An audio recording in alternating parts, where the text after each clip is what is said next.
Hai adik-adik, kembali lagi dengan Kak Rina di online class 101. Kali ini kita akan belajar kelas 5, tema 6, subtema 3, pengaruh kalor terhadap kehidupan. Di pembelajaran 5, kita akan belajar bahasa Indonesia, IPA, dan SBDP di halaman 177 sampai dengan 188. Nah, adik-adik, di sini ada Beni ya. Beni dengan ibunya sedang membuat kue, ya. Nah, kita akan cari langsung saja bagian yang bisa kita jawab bersama-sama ya. Nih, tahukah kamu bahan apa yang digunakan untuk membuat oven atau pemanggang milik ibunya Beni? Nah, bahan yang digunakan untuk oven atau pemanggang itu adalah aluminium ya, adik-adik ya. Kemudian berikutnya ini ada proses perpindahan panas apa sajakah yang terjadi dan perlu diperhitungkan untuk membuat dan menggunakan alat tersebut. Nah, yaitu uh, dengan menggunakan bahan konduktor seperti aluminium, diharapkan panas dari sumber panas seperti kompor tidak keluar. Lalu, bagaimana dengan peralatan lain di rumahmu terbuat dari bahan apa saja? Nah, kalau setrika dari besi, kuali, atau wajan ya, atau wajan terbuat dari aluminium ya. Nah, sekarang ada bacaan judulnya bahan konduktor dan isolator di sekitar kita. Boleh adik-adik baca dahulu ya. Nah, sekarang kita akan mengisi paragraf ya. Nah, yang pertama isi paragraf 1, barang-barang dalam kehidupan sehari-hari memanfaatkan konduktor atau isolator. Isi paragraf 2 nanti tulisnya di sini ya adik-adik ya. Paragraf kedua, nah, kemudian paragraf kedua, selimut dan jaket memiliki cara kerja yang sama, yaitu memerangkap udara sehingga badan tetap hangat. Paragraf ketiga, panci terbuat dari bahan logam aluminium yang merupakan penghantar panas.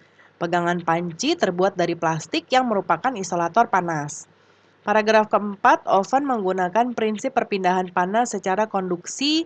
Panas dari sumber panas akan mematangkan makanan, ya masakan yang dipanggang. Kemudian paragraf kelima, mesin mobil dan motor terbuat dari bahan yang dapat menghantarkan panas. Mesin memerlukan energi listrik sehingga perlu bahan konduktor sebagai penghantar listrik. Kemudian paragraf keenam, setrika dibuat dari bahan logam sebagai penghantar panas. Sedangkan bagian pegangan setrika terbuat dari plastik yang bersifat isolator ya. Buatlah sebuah paragraf untuk menjelaskan isi bacaan yang melibatkan semua isi dari setiap paragraf. Nah, ini Karina buatkan di sini ya. Silakan boleh adik-adik baca, ini mengulang isi dari yang tadi. Ya, tuh. Nah, sekarang kita lihat lagi bagian apa yang bisa kita jawab ya adik-adik.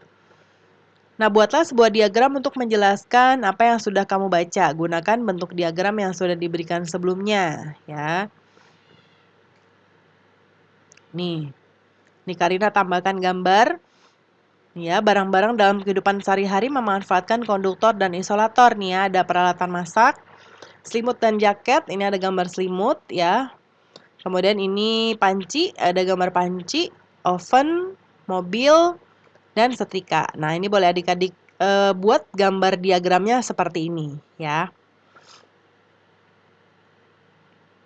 Kemudian berikutnya kita akan menjawab yang bagian ayo mengamati.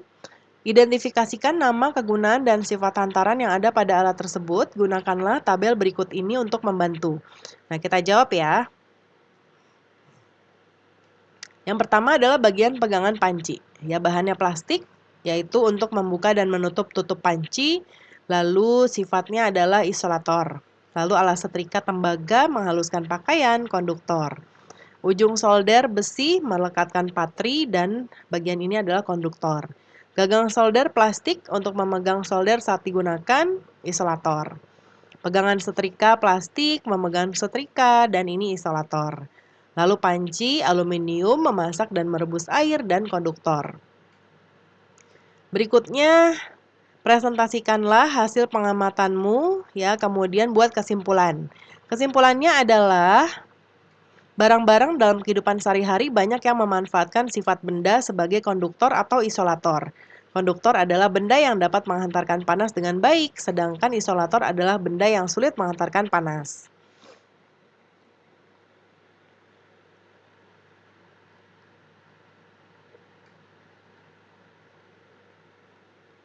Nah, ini masih ada bacaan lagi ya, adik-adik ya.